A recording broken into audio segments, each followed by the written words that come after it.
Lover with you, love with you.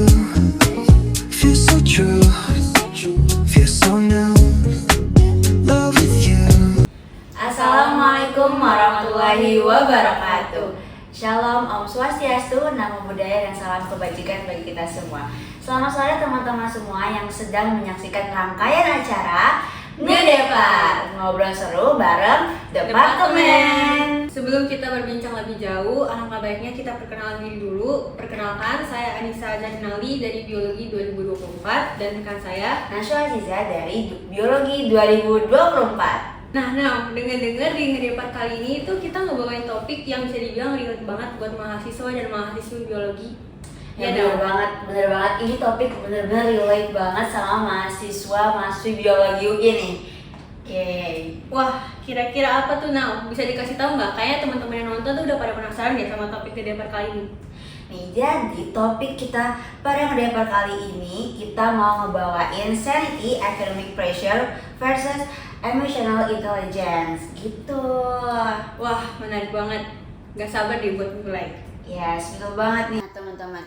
Kali ini kita sudah bersama dengan narasumber kita untuk episode Ngedepar kali ini nih. Maka dari itu izinkan kami untuk memperkenalkan narasumbernya. Nah, narasumber kita kali ini merupakan seorang dosen yang ahli di bidang bioteknologi dan biomolekuler. Kemudian beliau juga aktif mengadakan pengabdian masyarakat. Tapi kamu penasaran nggak sih kenapa kita ngundang narasumber kita kali ini? Wah ya itu kenapa tuh ya kita ngundang Bu Retno?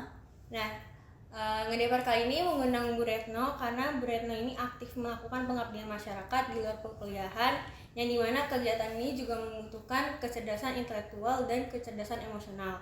Terlepas dari itu, Bu Retno juga memiliki pembawaan diri yang tenang, sehingga Ngedepar kali ini mengundang Bu Retno untuk mendapatkan pandangan, tips, serta masukan kepada mahasiswa dan mahasiswa biologi supaya tetap dapat aktif dan juga memiliki kestabilan emosi yang baik.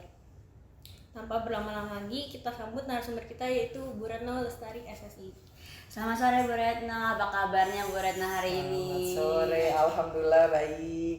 Sebelumnya kami ingin mengucapkan terima kasih banyak kepada Bu Retno atas ketersediaannya untuk menjadi narasumber pada sore ini, Bu. Baik, sebagai pertanyaan pertama ya Bu. Ya, baik.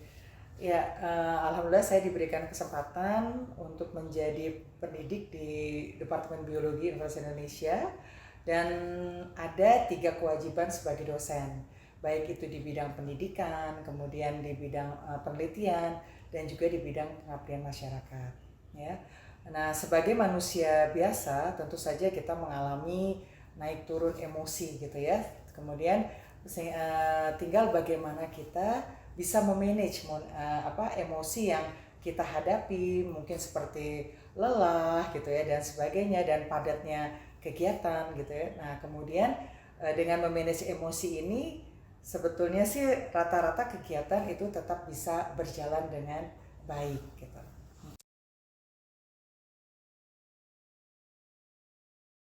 Ya, sebetulnya gini ya, teman-teman mahasiswa yang ikut dalam kegiatan pengabdian masyarakat itu sebetulnya adalah mahasiswa yang istimewa gitu ya, karena tidak semua mahasiswa itu terlibat di kegiatan pengabdian masyarakat gitu ya.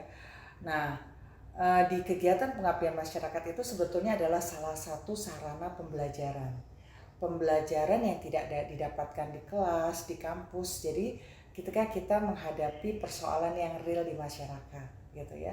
Nah, ternyata dari pembelajaran di masyarakat ini di mana biasanya kita memberikan edukasi ataupun misalnya memberikan ceramah dan lain-lain ya, keterampilan di masyarakat ya.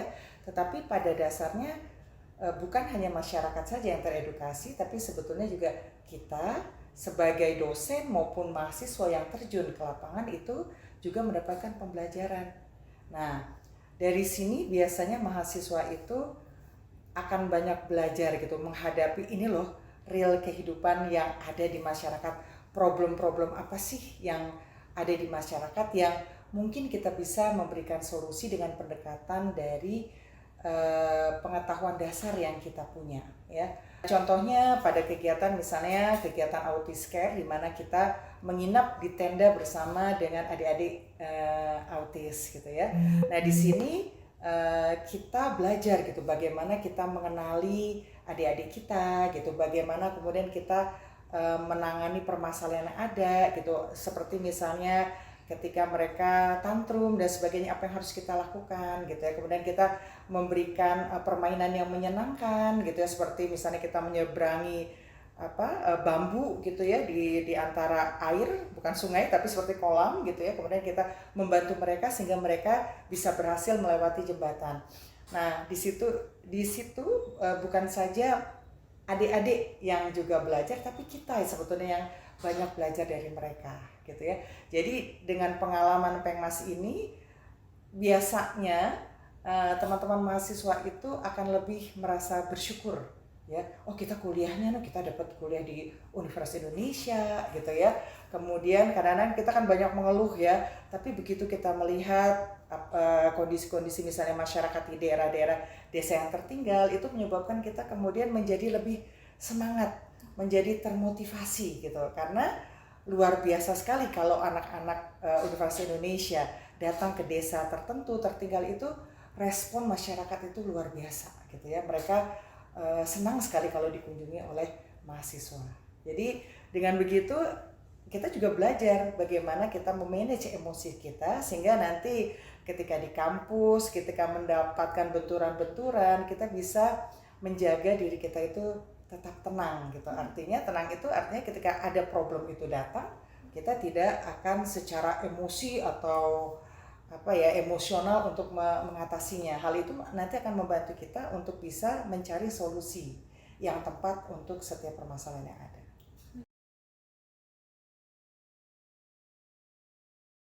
Ya. Nah, ini sebetulnya yang disebut tekanan akademik ini saya sempat wawancara nih ya dengan beberapa mahasiswa.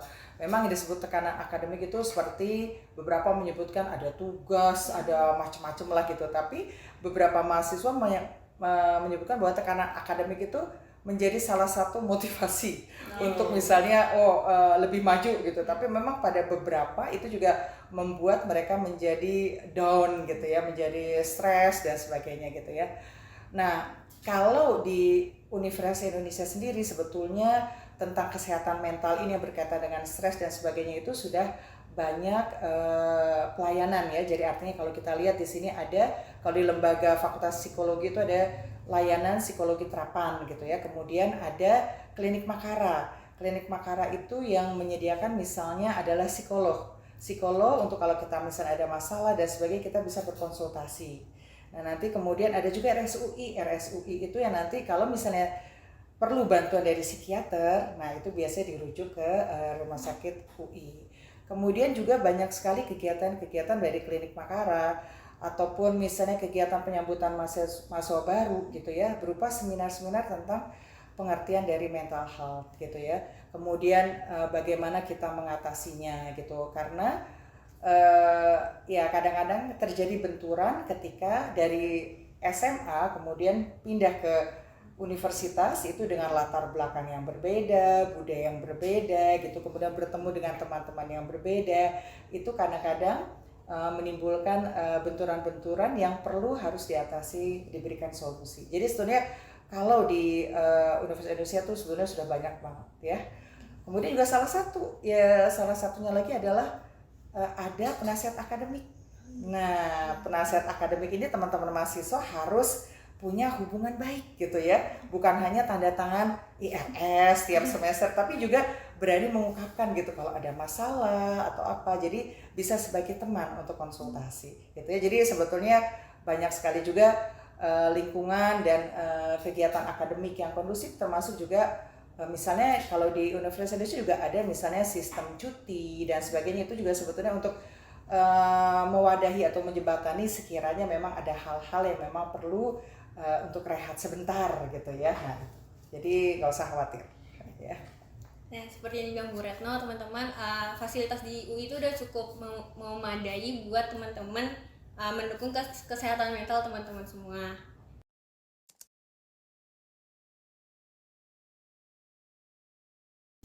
Kalau menurut kalian apa? kita sih sesama teman Bu, kan kayak kadang kita ngeliat teman tuh wah dia lebih jago ya gitu, lebih jago menghafal ya atau menghitungnya, jadi kita merasa kayak down, jadi minder sendiri gitu Bu kalau dari aku pribadi Bu. Kalau aku mungkin kayak teman-teman tuh ada yang katanya kayak nggak belajar, cuman dapet nilainya bagus gitu. Jadi lebih kayak kalau kan dia nggak belajar tapi bagus gitu. Oh, Katanya Bu gitu. Oke. Ya baik, sebetulnya yang disebut ya tekanan akademik ini kan sebetulnya sekarang sistem pembelajarannya itu sebetulnya kalau dulu zaman ibu tuh SKS-nya masih sangat banyak gitu ya. Kemudian sekarang itu juga SKS-nya lebih diperpendek, kemudian juga kalian punya kesempatan untuk explore di mata kuliah lain gitu ya. Nah, jadi kalau tekanan akademik biasanya berkaitan dengan tugas gitu ya. Tugas, kemudian ketika menghadapi ujian gitu ya, itu ya biasanya ada yang GERD-nya kumat, sakit perut dan sebagainya gitu ya. Jadi itu sebetulnya, tapi kembali lagi bagaimana cara mengatasi tekanan akademik itu gitu ya. Sebetulnya kita harus kembali lagi bahwa kita kadang sering sekali satu overthinking ya, kita cemas dengan sesuatu yang sebetulnya belum terjadi gitu ya, tapi kita kalau begini bagaimana kalau begitu gitu ya, dan seterusnya. Itu permainan itu bermain terus di dalam benak kita, itu yang kadang-kadang menyebabkan kita akhirnya kemudian menjadi stres gitu ya. Kemudian apalagi dengan tugas-tugas gitu, akhirnya ketika kita stres bukan berarti kemudian kita bisa memanage waktu dengan baik. Kadang-kadang ya yang terjadi adalah menunda gitu kan, ya ntar dulu mau nulis aja kayaknya aduh berat gitu ya, jadi makanya nah seperti itu gitu ya yang terjadi gitu ya. Nah tetapi ini sebetulnya lebih kepada bagaimana setiap individu itu bisa bisa melihat dirinya sendiri gitu ya. Karena sebetulnya apalagi di era sekarang itu kan tantangannya adalah digital. Jadi kita gampang sekali membandingkan diri kita dengan orang lain ya. Terus kita gampang sekali terpacu dengan, kita kan kadang-kadang buka Instagram untuk melihat orang ini mungkin sukses segala macam gitu. Nah itu kita terpacu untuk kita meniru orang lain gitu ya. Kemudian kita merasa iri dalam arti negatif ya, dengan kesuksesan orang lain yang kemudian itu menjadi beban bagi kita gitu. Apakah kita bisa nggak sih seperti mereka? Bisa nggak sih kita menjadi, padahal sebetulnya kita harus kembali menjadi diri kita sendiri gitu ya. Dengan diri kita sendiri kita memahami sebetulnya apa yang terjadi gitu ya. Kemudian kita juga menghargai setiap langkah yang kita buat gitu ya, karena setiap orang itu mungkin kalau di kuliah pernah Ibu sampaikan gitu, setiap orang itu adalah unik, setiap orang itu punya DNA-nya masing-masing gitu ya. Nah kemudian bagaimana kita kemudian menjadi the best of me, jadi menjadi yang terbaik tapi versi kita gitu. Tantangannya memang luar biasa ya, dengan informasi itu memang luar biasa sehingga kita banyak terpengaruh gitu ya. Nah itu yang mungkin kita harus, kalau kita sudah punya tujuan hidup kita nih mau ngapain gitu ya. Nah itu akan membuat kita lebih tenang, lebih damai gitu. Artinya ketika kita melihat orang melangkah 10.000 yang seperti Ibu sampaikan, 10.000 kita belum bisa, kita bisa di 1.000 kita belum bisa, kita bisa di 100 belum kita bisa, kita berarti bisa di 10 belum bisa, berarti kita di 1. Kalau kita belum bisa juga melangkah berarti kita apa? Kita merangkak. Yang penting kita apa? Terus maju ya. Betapapun sederhananya kita harus menghargai kemajuan yang kita lakukan. Nah itu apresiasi itu akan membuat kita juga menjadi lebih semangat. Oke, berarti teman-teman nih kita harus mengapresiasi diri kita sendiri. Bagaimanapun kita maju kita tetap harus mengapresiasi gitu.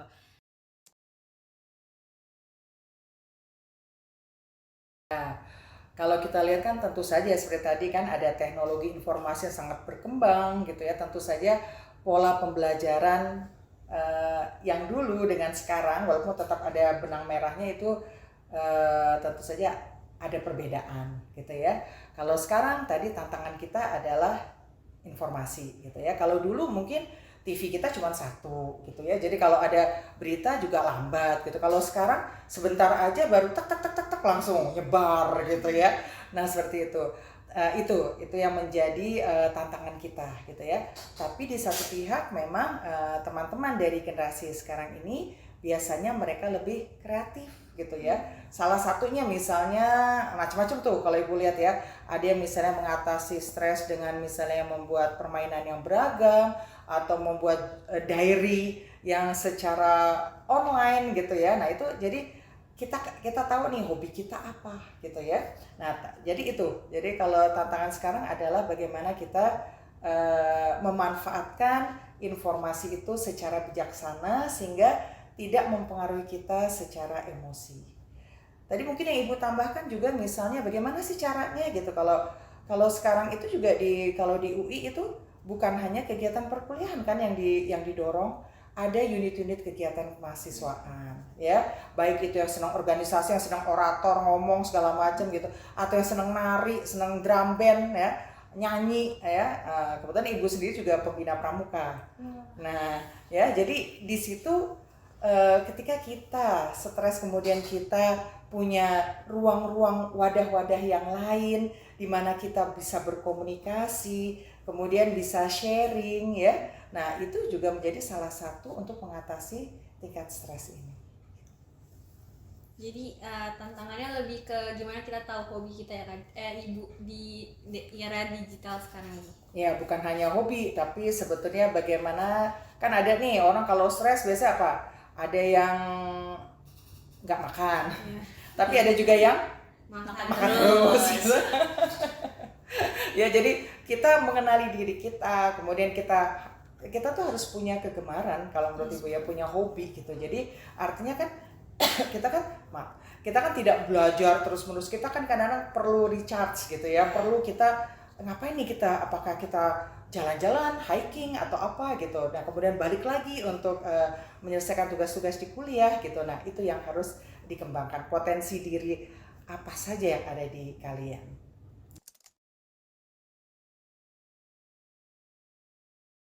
Ya, baik, yang kecerdasan emosional dan kecerdasan intelektual itu dua-duanya itu penting ya, dan dua-duanya itu memang harus seimbang ya, agar kita bisa menyelaraskan setiap kegiatan kita gitu ya.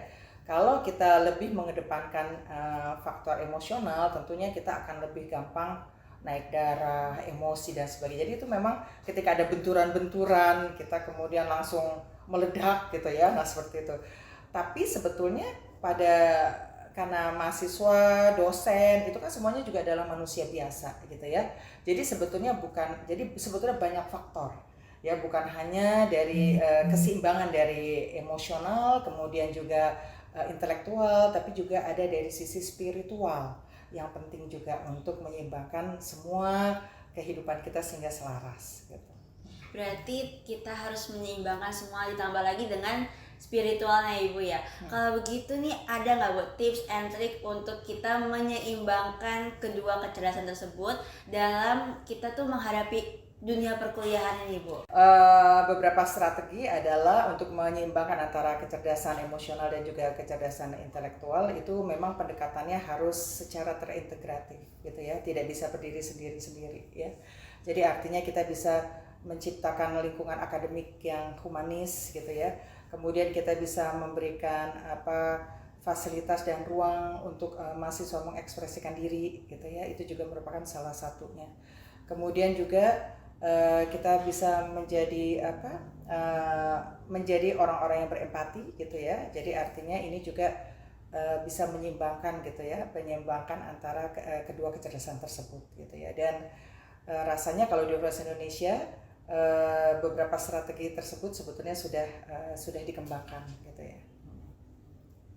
Berarti tambah juga nih, kita harus menjadi humanis ya Bu ya, gitu. Karena ada juga yang bilang katanya love humanity because humanity love us gitu Bu katanya.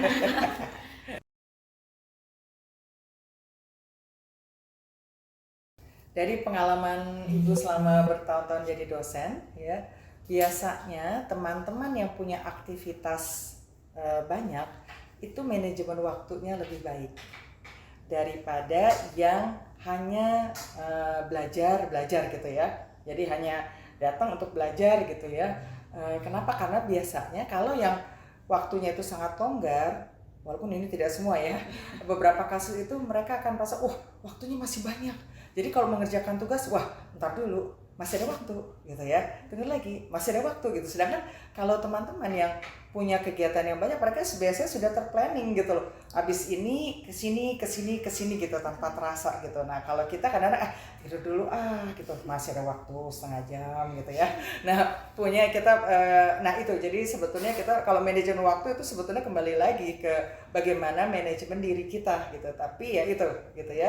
Jadi kita harus tahu mana sih yang prioritas mendesak, nah itu dikerjakan dulu. Mana yang prioritas tapi misalnya belum mendesak gitu ya. Nah kadang-kadang mahasiswa kan punya target yang banyak banget gitu. Akhirnya mereka terbebani sendiri, stres sendiri gitu karena banyak harus dikerjakan gitu. Akhirnya apa? Akhirnya ya tidak satu pun yang dikerjakan gitu ya. Padahal kita bisa memberikan batasan-batasan yang kurang lebih kita bisa atasi gitu ya. Jadi jangan memberatkan kita, tapi kemudian kita bisa tetap mengerjakan gitu ya. Kadang-kadang kita saking perfeksionisnya mengerjakan tugas, kita sampai nggak selesai, nggak disubmit gitu. Akhirnya tahu-tahu sudah lewat gitu ya. Jadi pokoknya ikuti saja gitu ya. Jadi artinya ibu berharap kalian itu bisa kuliah itu dengan suasana yang menyenangkan, suasana yang bahagia gitu ya. Nah juga kemudian salah satu juga jangan pernah menganggap bahwa kegagalan itu ya sebuah hal yang apa ya, yang merugikan gitu ya. Nah Ibu, ini aku mau nanya tapi agak bergeser nih dari topiknya ya Bu ya.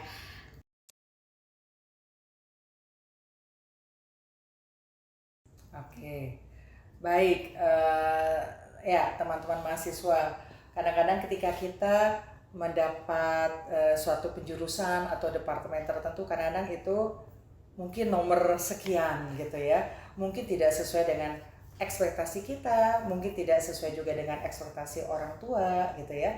Nah kalau untuk mengatasi ekspektasi antara orang tua dengan kita, itu kita membangunlah komunikasi yang baik. Kita bisa diskusikan, kemudian kita bisa sampaikan juga kalau kita sangat menginginkan jurusan tersebut gitu ya.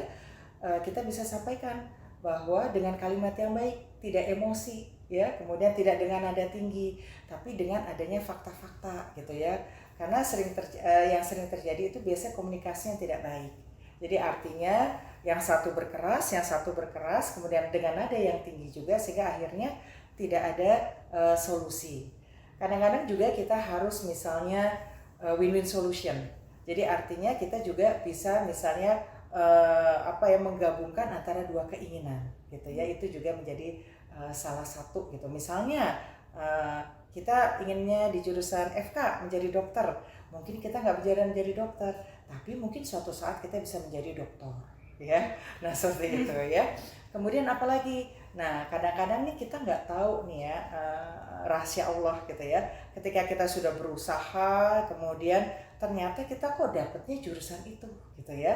Nah kadang-kadang di tahun pertama kita nggak bisa terima gitu ya. Akibatnya ketika kita tidak bisa menerima, kita kemudian menjadi apa?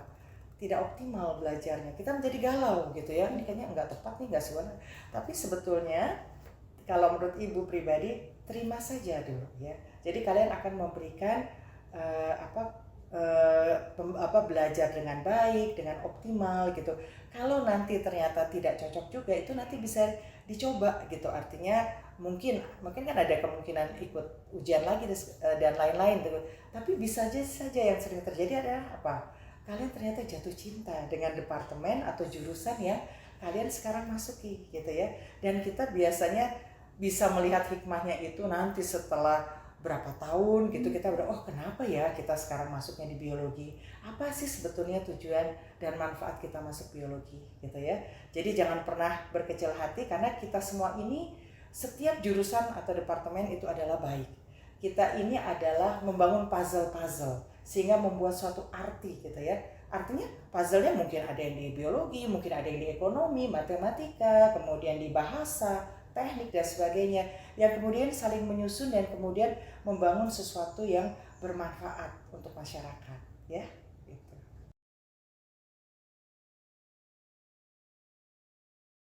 Ya, sistem pendidikan itu adalah suatu proses. Demikian juga pendidikan di Indonesia gitu ya.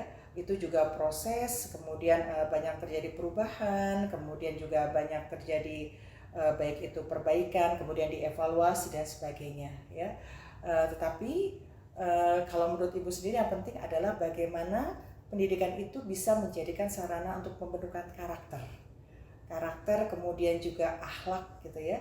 Dan kita bisa pendekatannya adalah secara humanis. Baik itu pendidikan untuk baik itu untuk mahasiswanya maupun juga untuk kesejahteraan dari dosennya. Karena itu sebetulnya semuanya faktor-faktor dalam pendidikan itu tidak bisa berdiri sendiri, tapi mereka saling berhubungan satu sama lain. Gitu ya. Jadi mudah-mudahan dengan semangat untuk membangun negeri ini ya, negeri tercinta ini, kita bisa sama-sama membenahi sistem pendidikan kita semoga semakin baik gitu ya.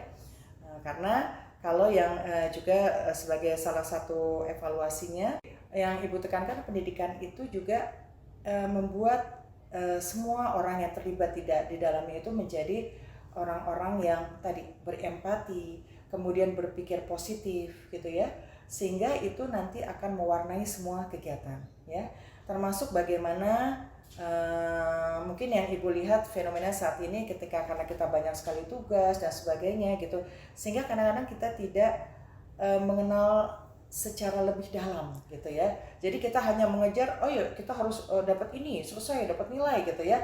Tapi bukan itu esensinya. Ada nilai-nilai dari setiap pembelajaran, ada nilai-nilai dari setiap kita berhubungan satu sama lain dengan teman-teman, dengan dosen gitu ya. Nah, itu yang harusnya menjadi salah satu juga concern kita.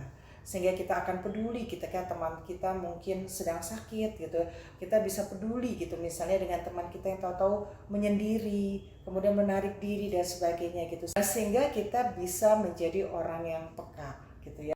Jadi semoga dalam pendidikan ini kita bisa membangun mahasiswa, kemudian juga dosen dan semua yang terlibat dalam pendidikan ini menjadi karakter yang baik, kemudian menjadi manusia-manusia yang selalu optimis, kemudian berpikiran positif, dan juga semoga pendidikan kita saat ini bisa melahirkan manusia-manusia dengan karakter yang kuat gitu ya, dengan akhlak yang baik gitu ya, dan juga ini mencakup dari semua sisi dari pendidikan, baik itu mahasiswa maupun dari dosen dan semua yang terlibat di dalamnya gitu, sehingga kita bisa melahirkan pribadi-pribadi yang optimis, berpikir positif dan juga mampu berempati. Wah gitu teman-teman, jadi memang pendidikan tuh nggak cuma dari satu hal aja ya Bu ya, banyak orang-orang yang terlibat sehingga menghasilkan generasi yang lebih baik lagi gitu. Ternyata gak berasa nih udah di penghujung pertanyaan nih. Mungkin sebelum kita akhiri episode kali ini, Bu Retno ada pesan penutup yang bermanfaat nih untuk teman-teman yang lagi nonton. Silakan Ibu. Halo teman-teman mahasiswa. Jadi dalam kehidupan ini, baik kita di perkuliahan maupun dalam kehidupan sehari-hari, kita harus punya tujuan hidup yang jelas. Kemudian kita juga punya attitude dan akhlak yang baik, karena sebagian besar keberhasilan itu adalah ditunjang oleh attitude kita yang baik. Kemudian jangan pernah takut akan kegagalan, karena gagal itu adalah sesuatu yang tidak apa-apa, tetapi bagaimana kita bisa bangkit dari gagal itu yang penting. Bagaimana kita punya ketekunan, grit, bagaimana kemudian kita bisa bangkit resiliensi dari kegagalan gitu. Kita harus ingat bahwa segala sesuatu itu pasti berlalu. Demikian. Teman-teman, ini juga jadi penanda bagi kita untuk pamit ke teman-teman yang nonton dan juga ke Bu Retno sebagai narasumber Ngedepar kali ini. Sebelum itu kita juga mau ngucapin sekali lagi terima kasih banyak kepada Bu Retno atas waktunya dan segala ilmunya nih. Tapi sebelum kita sesi dokumentasi Ibu, kami izin memberikan cenderamata nih sebagai kenang-kenangan dari Ngedepar kita. Boleh kepada teman-teman dari Kesma.